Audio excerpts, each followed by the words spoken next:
رب اشرح لي صدري ويسر لي أمري واحلل عقدة من لساني يفقهوا قولي رب زدني علما وارزقني عملا سبحانك لا علم لنا إلا ما علمتنا إنك أنت العليم الحكيم وقال الذين كفروا اور کہا ان لوگوں نے جنہوں نے کفر کیا للذین آمنوا ان لوگوں کے بارے میں جو ایمان لائے لو کان خیرا کہ اگر ہوتا ایمان لانا بہتر ما سبقونا الیہ تو یہ لوگ ہم سے آگے نہ بڑھتے اس کی طرف وَإِذْ لَمْ يَهْتَدُوا بِهِ اور جب ہدایت نہ پائی انہوں نے قرآن کے ذریعے فَسَيَقُولُونَ تو پس کہنے لگے هَذَا إِفْكٌ قَدِيمٌ یہ تو پرانا گڑا ہوا جھوٹ ہے وَمِن قَبْلِهِ حالانکہ قرآن مجید سے پہلے کتاب موسیٰ حضرت موسیٰ علیہ السلام پر نازل ہونے والی کتاب ہے امام و رحمہ جو پیشوا بھی ہے اور رحمت بھی وَهَذَا کتاب اور یہ قرآن مجید مصدق تصدیق کرنے والا ہے لسانا عربیا عربی زبان میں ہے لِيُنذِرَ الَّذِينَ ظَلَمُوا تاکہ ڈرائے ان لوگوں کو جنہوں نے ظلم کیا وَبُشْرَى لِلْمُحْسِنِينَ اور خوشخبری ہے نیکی کرنے والوں کے لیے إِنَّ الَّذِينَ قَالُوا بے شک وہ لوگ جنہوں نے کہا رَبُّنَا اللَّهُ ہمارا پروردگار اللہ ہے ثم استقاموا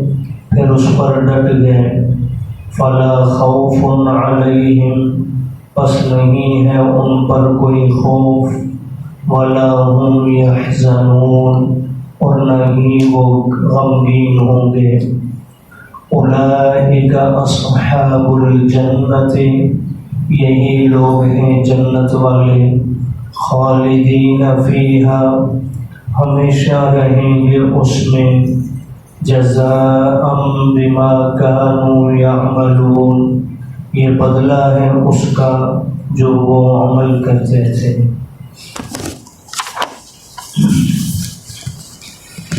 سورہ احقاف کا دوسرا رکوع شروع ہو چکا ہے یہ سورہ مبارکہ مکی ہے اور مکی صورتوں میں اللہ رب العزت نے اپنی توحید انبیاء کی رسالت آخرت کا ذکر اور قرآن مجید کی حقانیت کو کثرت کے ساتھ بیان فرمایا اس سورہ مبارکہ کے پہلے رکوع میں بھی آپ سماعت فرما چکے ہیں تقریباً ان مضامین کا اللہ پاک نے ذکر فرمایا ہے آج کی آیات کا زیادہ تر تعلق قرآن مجید کے ساتھ ہے اور کچھ ذکر بیچ میں اہل ایمان اور آخرت کا بھی اللہ نے فرمایا پہلی آیت کریمہ میں اللہ نے مشرکین مکہ کے ایک الزام باطل کا رد فرمایا ہے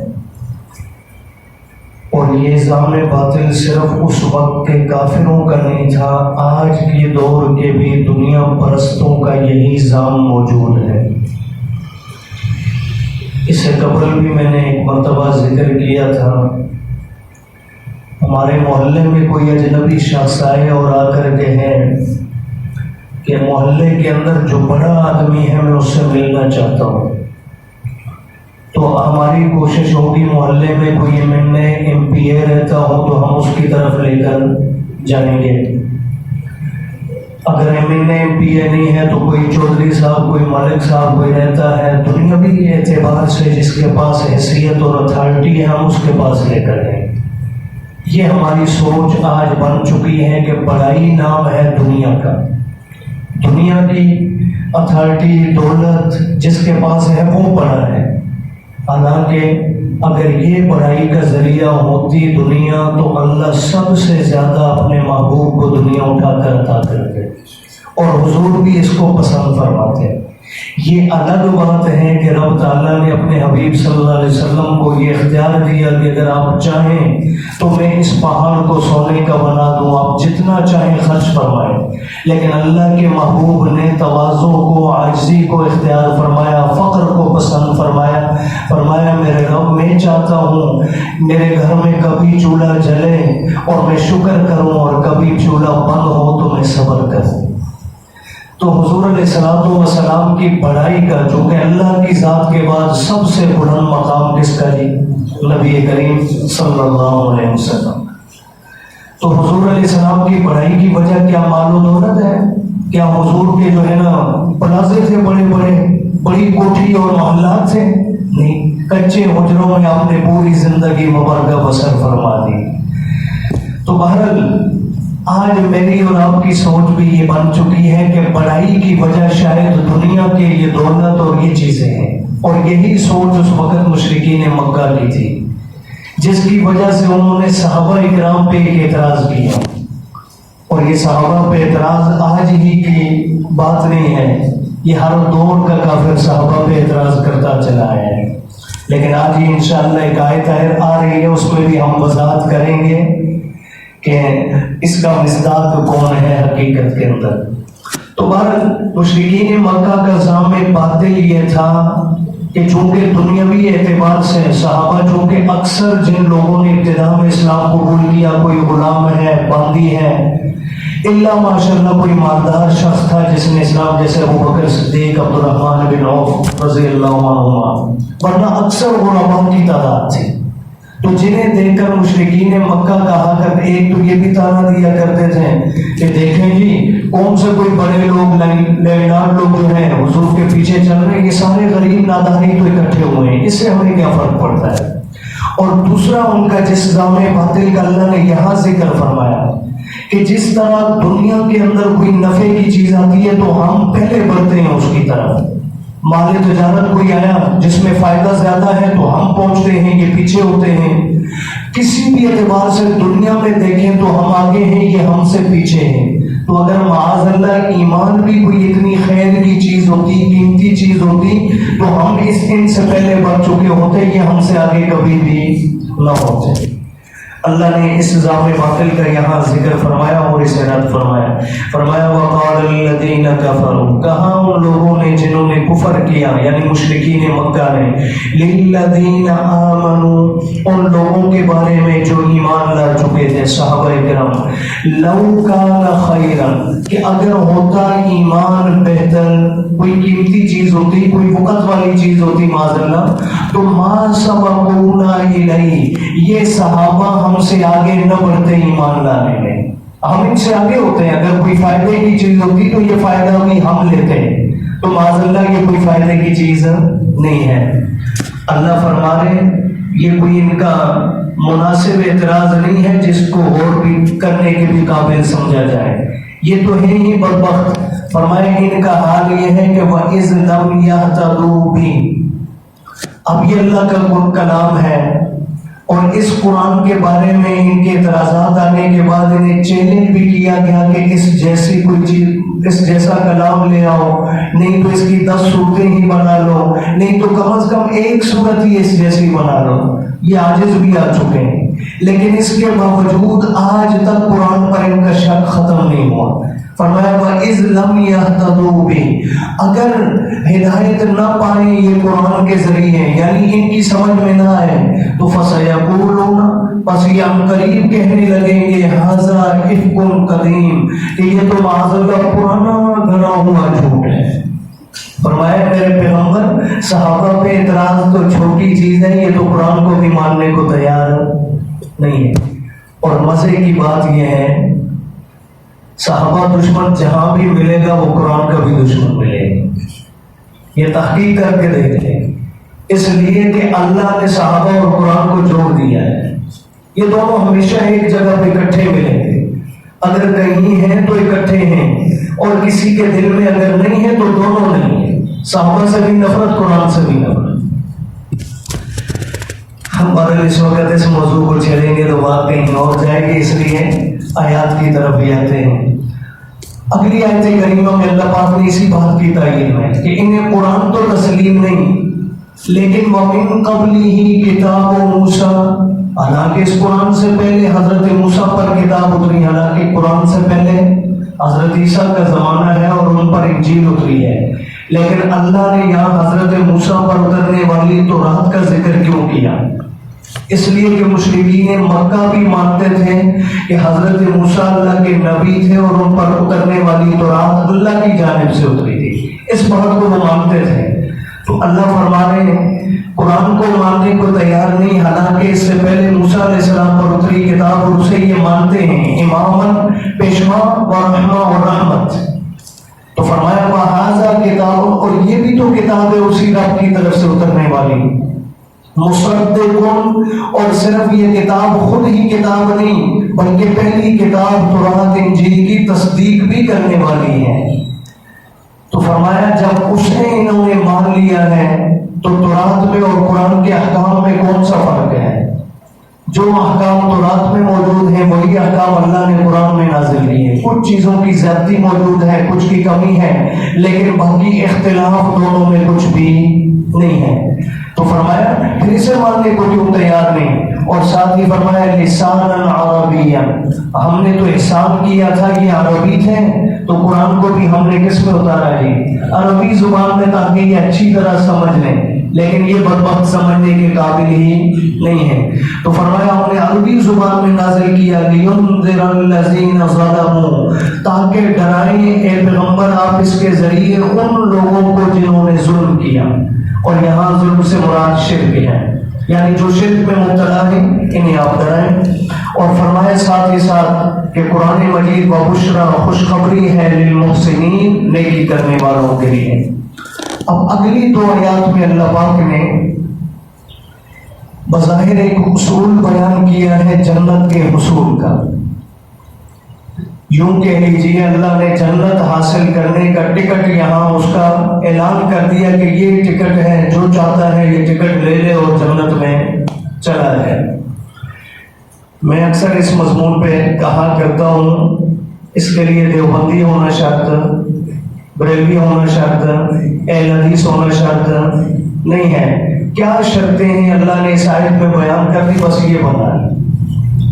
ہم کبھی یہ دعوت نہیں دیتے کہ جو ہم ہیں ادھر ہی آئیں، ہم کہتے ہیں اللہ کا قرآن جو کہہ رہا ہے یہ صفات اپنے اندر پیدا کر لیں، آپ نام جو بھی رکھتے ہیں انشاءاللہ جنت میں جائیں گے، لیکن یہ صفتیں موجود نہیں ہیں تو پھر ناموں سے کچھ بھی بنے گا نہیں جی، جنت کی ٹھیکیداری ویسے نہیں ملتی۔ اب یہ صفات کیا ہیں؟ فرمائے ان الذین قالوا ربنا اللہ، بے شک وہ لوگ جنہوں نے کہا زبان سے کہ ہمارا رب کون ہے جی۔ پہلی شرط رب صرف کس کو مانے جی؟ اللہ کو۔ پہلی شرط کیا ہے جی جنت میں جانے کے لیے؟ اللہ کو وحدہ لا شریک مانے، اس کے ساتھ کسی کو شریک، شرک آ گیا تو پھر جنت نہیں ملی۔ پھر جناب دیوبند کے حاجی صاحب مفتی صاحب بھی کیوں نہ ہو، پھر جو ہے مکتب بریلوی سے تعلق کیوں نہ ہو، اہل حدیث سے تعلق کیوں نہ ہو، حضور کے خاندان سے ہی کیوں نہ ہو، اگر شرک آ چکا ہے تو جنت نہیں ملے گی۔ یہ سیدھا سادہ اصول ہے، اس میں کوئی دو رائے نہیں۔ نمبر ایک فرمایا جنہوں نے زبان سے کہہ دیا ربنا اللہ ثم استقاموا، پھر صرف کہا نہیں بلکہ اس پر ساری زندگی ڈٹ گئے۔ اب ڈٹنا کیا ہے یہ نقطہ سمجھ میں آ گیا نا تو انشاءاللہ جو ہے بہت ساری گمراہیوں سے، بدعات سے میں اور آپ بچ جائیں گے۔ اب ہمارے یہاں ایمان نام ہے لا الہ الا اللہ محمد الرسول اللہ پڑھنے کا، اس کو یہاں اللہ نے قالوا ربنا اللہ سے بیان کر دیا کہ جس نے زبان سے لا الہ الا اللہ کہہ دیا۔ آگے قرآن نے دوسری شرط لگائی ہے نا ثم استقاموا، صرف وہ کلمہ پڑھ لینا کافی نہیں ہے، اس کے بعد اس کلمے کو بچانا ضروری ہے۔ کلمہ لے کر قبر میں اترنا ضروری ہے، یہ ذہن میں رکھیں گے۔ کلمہ پڑھنا کافی، وہ کلمہ جو پڑھا ہے اسے محفوظ کر کے ہر اعتبار سے اسے ساتھ لے کر اپنے قبر میں اترنا ضروری ہے. یہ ہے استقامت. اب کلمہ بچے گا کیسے؟ اس کلمے کو بچانے کے لیے جو عمل کریں گے وہ کلمے کے مطابق ہو. کلمے میں کہا ہے لا الہ الا اللہ. تو کوئی بھی عبادت اللہ نے جو حق اپنے مقرر کر دیے ہیں وہ سارے کے سارے حقوق صرف کس کے لیے ادا کریں گے؟ اللہ کے لیے. کسی اور کو بیچ میں لائیں گے تو مطلب کلمے پر باقی وہ کلمہ ختم ہو گیا. آگے دوسرا جملہ کا محمد الرسول اللہ. تو گویا ہم نے کلمے میں اقرار کر لیا اللہ سارے حق تیرے تجھے دیں گے، لیکن طریقہ اس میں ہوگا مصطفیٰ والا. طریقہ اس میں ہوگا کس والا ہے؟ مصطفیٰ والا صلی اللہ علیہ وسلم. یہ ہے استقامت. ساری زندگی اللہ کی وحدانیت پر قائم رہنا، حضور کی سنت پر چلتے رہنا. استقامت کا آسان معنی میں نے کر دیا ہے. استقامت کیا ہے؟ ساری زندگی توحید پر قائم رہنا اور ساری زندگی حضور کی سنت پر عمل کرنا. یہ ہے استقامت. کلمہ پڑھ لیا، توحید اور سنت پاس لے کر قبر میں چلیں گے، انشاءاللہ سیدھا کہاں جائیں گے؟ جنت. اللہ فرماتے ہیں فلا خوف علیہم. یہ دو شرطیں اگر پوری ہیں تو پھر کسی قسم کا کوئی خوف نہیں ہوگا. ولا هم يحزنون، اور نہ ہی غمگین ہوں گے یہ لوگ. اولئک اصحاب الجنہ. انہی دو شرائط والوں کے لیے فرمایا یہی جنتی. یہی کیا ہے جی؟ جنتی. خالدین فیہا، اور وہاں عارضین ہمیشہ ہمیشہ رہیں گے. اور یہ بدلہ ہے ان کے ان اعمال کا جو وہ کرتے تھے. اب آخری نقطہ یہاں سمجھ لیں. اب اللہ نے دو شرطیں بیان فرما دی کہ ان کے ذریعے جنت میں جائیں گے. ابھی ماشاءاللہ ہم یہاں 15-20 جو بیٹھے ہیں، ہم میں سے جس کے اندر بھی یہ دو شرطیں پائیں گی تو وہ کہاں جائے گا انشاءاللہ؟ قوم، نسل، قبیلے، ذات کے اعتبار سے کوئی بھی ہے جس میں یہ شرطیں موجود ہیں وہ کہاں جائے گا؟ جنت میں. لیکن فی الحال میرے آپ کے پاس یہ گارنٹی نہیں کہ ہم جنتی ہیں. مریں گے، مرنے کے بعد فیصلہ ہوگا کہ ہمارے اندر یہ صفتیں موجود ہیں یا. لیکن ایک طبقہ ایسا ہے، یہ آیت بیان کر رہی ہے کہ ان میں یہ دو صفتیں موجود تھی.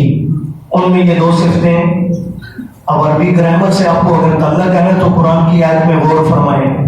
فرمایا وہ لوگ قالو، یہ ماضی کا صیغہ ہے، جنہوں نے گزرے ہوئے زمانے میں کہہ دیا. جب قرآن کی یہ آیت اتر رہی ہے اس سے پہلے وہ لوگ کہہ چکے ہیں ربنا اللہ، کہ ہمارا رب کون ہے. میں اور آپ تھے اس وقت. حاجی صاحب، فقہاء، علماء، صلحاء، تابعین، تبع تابعین تھے. اس زمانے میں کون تھے جو کہہ رہے تھے ہمارا رب اللہ ہے؟ صحابہ کرام. کون تھے؟ صحابہ کرام. اور پھر انگاروں پر لیٹ کر، کانٹوں پر چل کر، اپنے دو ٹکڑے کروا کر، اپنی آنکھیں نکلوا کر، اپنے بچے ذبح کروا کر، بیویاں بیوہ کروا کر جو استقامت کے پہاڑ بنے رہے وہ کون تھے؟ صحابہ کرام. آج مسلمان، میں نے کہا، میں نے بھی کتنے فخر سے کہا کہ یہ دو صفتیں ہوں تو میں بھی جنت میں، آپ بھی جنت میں. تو یہ کیوں بھول جاتے ہیں کہ اللہ نے جن کی یہاں خبر دی ہے ماضی کے صیغوں میں، ہم تو ابھی کر رہے ہیں، مستقبل میں کریں گے. جنہوں نے ماضی میں کیے یہ کام، اللہ انہیں فرمایا اولئک اصحاب الجنہ. یہ مفتی کا فتویٰ نہیں، یہ اللہ کا قرآن ہے. اللہ کہہ رہا ہے کہ جن میں یہ صفتیں موجود ہیں حضور کے صحابہ، وہ کون ہیں جی؟ جنت والے. وہ سارے کے سارے ہیں. تو کیا ہے اس آیت کے اترنے کے بعد اگر جنگ صفین ہو جائے حضرت علی اور معاویہ کے بیچ میں تو وہ جنت سے نکل جائیں گے؟ نہیں، وہ اتحادی مسائل ہیں. جنگ جمل ہو جائے ام المومنین حضرت عائشہ اور حضرت علی کے مابین تو وہ جنت سے نکلیں گے نہیں. خالدین فیہا، ہمیشہ کہاں رہیں گے؟ جنت میں. وہ اتحادی مسائل ہیں، وہ جانے، ان کا رب جانے. میرے اور آپ کو اجازت نہیں ہے کہ اللہ کے اس فتویٰ کے بعد میں اور آپ اپنا فتویٰ جاری کریں. تو اللہ پاک ہمیں بھی یہ اوصاف پیدا کرنے کی توفیق عطا فرمائے، اور جن لوگوں کا اللہ نے یہاں ذکر کیا ان کی قدر کرنے کی توفیق عطا فرمائے.